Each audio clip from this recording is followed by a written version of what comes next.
14 জানুয়ারি ছবি আপনাদের দেখালাম, যখন ফারাক্কার সরকারি অফিসে একেবারে তাণ্ডব চালাতে দেখা যায়, যার নেতৃত্বে ছিলেন তৃণমূল বিধায়ক মনিরুল ইসলাম। আর সেই ঘটনার পর এবার এফআইআর দায়েরের জন্য ডেডলাইন বেঁধে দিল নির্বাচন কমিশন। মনিরুল ইসলামের বিরুদ্ধে এফআইআর করতে হবে এবং আজ বিকেল 5টা পর্যন্ত ডেডলাইন বেঁধে দিয়েছে নির্বাচন কমিশন। ফারাক্কার সরকারি অফিসের তাণ্ডবের 8 দিনের মাথায় অবশেষে এফআইআর এর নির্দেশ দিল নির্বাচন কমিশন এবং তৃণমূল বিধায়কের বিরুদ্ধে এফআইআর করার নির্দেশ দেওয়া হয়েছে। এর আগে যে এফআইআর করা হয়েছিল সেখানে নাম ছিল না মনিরুল ইসলামের, আর এবার মনিরুল ইসলামের বিরুদ্ধে এফআইআর করার নির্দেশ নির্বাচন কমিশনের।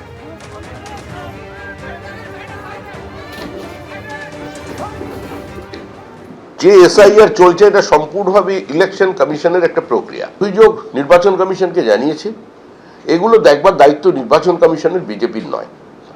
আমরা আমাদের অবস্থানে অত্যন্ত দৃঢ় আছে যে আমাদের যা ফর্ম 7 আছে সেগুলোকে জমা নিতে হবে, আমাদের অভিযোগকে নিতে হবে। শুধু আমরা নয়, তৃণমূলেরও যদি অভিযোগ থাকে ফর্ম 7, যদি কোনো কর্মী থাকে তারটাও নিতে হবে। কংগ্রেস, সিপিএম তাদেরও নিতে হবে, কারোর বাদ দেওয়া যাবে না। ফর্ম 7 জমা নিতে হবে। ফর্ম 7 জমা না নিলে, ফর্ম 6 আপলোড না করা হলে এসআইআর এর এই হওয়ার কোনো অর্থ নেই।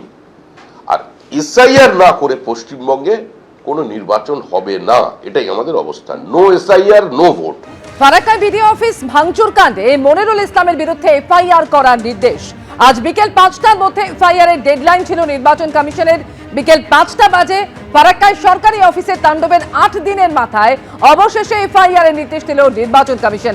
রুমা পাল এই মুহূর্তে টেলিফোনে রয়েছেন। রুমা, বিকেল 5টা তো বেজে গিয়েছে, এখনো পর্যন্ত কি খবর রয়েছে?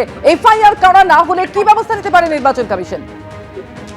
দেখুন, নির্বাচন কমিশন নির্দেশ দিয়ে দিয়েছে এবং ডিও মুর্শিদাবাদকে, এবং সেক্ষেত্রে কিন্তু ফারাক্কার বিধায়ক যে মনিরুল ইসলাম নির্বাচন কমিশন নিয়ে যে ধরনের মন্তব্য করেছিলেন, উস্কানিমূলক মন্তব্য করেছিলেন, তার পরিপ্রেক্ষিতে যে ঘটনা ঘটেছিল সেই সমস্ত ঘটনা কিন্তু নির্বাচন কমিশনের একেবারে তাদের গোচরে রয়েছে। এবং সেক্ষেত্রে কিন্তু আরো একবার তারা আজকে বলেছেন এফআইআর করতে, এবং সেক্ষেত্রে বিধায়ক মনিরুল ইসলামের বিরুদ্ধে এফআইআর করতে হবে ডিও মুর্শিদাবাদকে, এবং 5টার মধ্যে কমপ্লায়েন্স রিপোর্ট পাঠাতে হবে। এবং যেহেতু নির্বাচন কমিশন নির্দেশ দিয়েছে এবং সেই নির্দেশের অবশ্যই অপেক্ষা করা হচ্ছে, সেই নির্দেশের পরে এফআইআর করার পর সেই রিপোর্ট আসে কিনা, সেই রিপোর্টের দিকে অবশ্যই নির্বাচন কমিশন সেদিকে দেখবে। তবে তা না হলে কি ব্যবস্থা নিতে পারে সেটা এই মুহূর্তে কিন্তু খুব মনে করা হতে পারে যে খুব দ্রুত সেটা সিদ্ধান্ত হয়ে যাবে। কারণ নির্বাচন কমিশন এই যে নির্দেশ দিয়েছে যে এফআইআর করতে হবে এবং কমপ্লায়েন্স রিপোর্ট পাঠাতে হবে।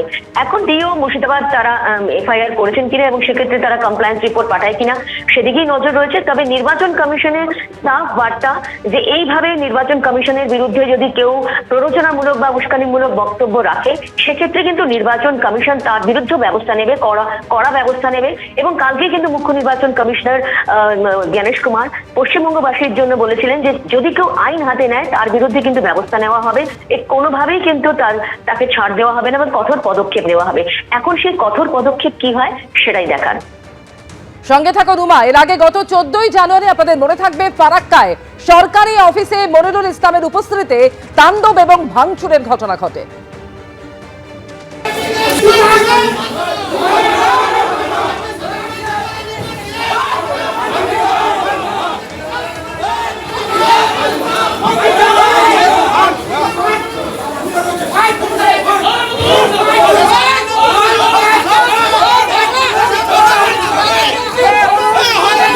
এটাকে বলে আইনের প্রহসন, মানে আইনের শাসনের প্রহসন।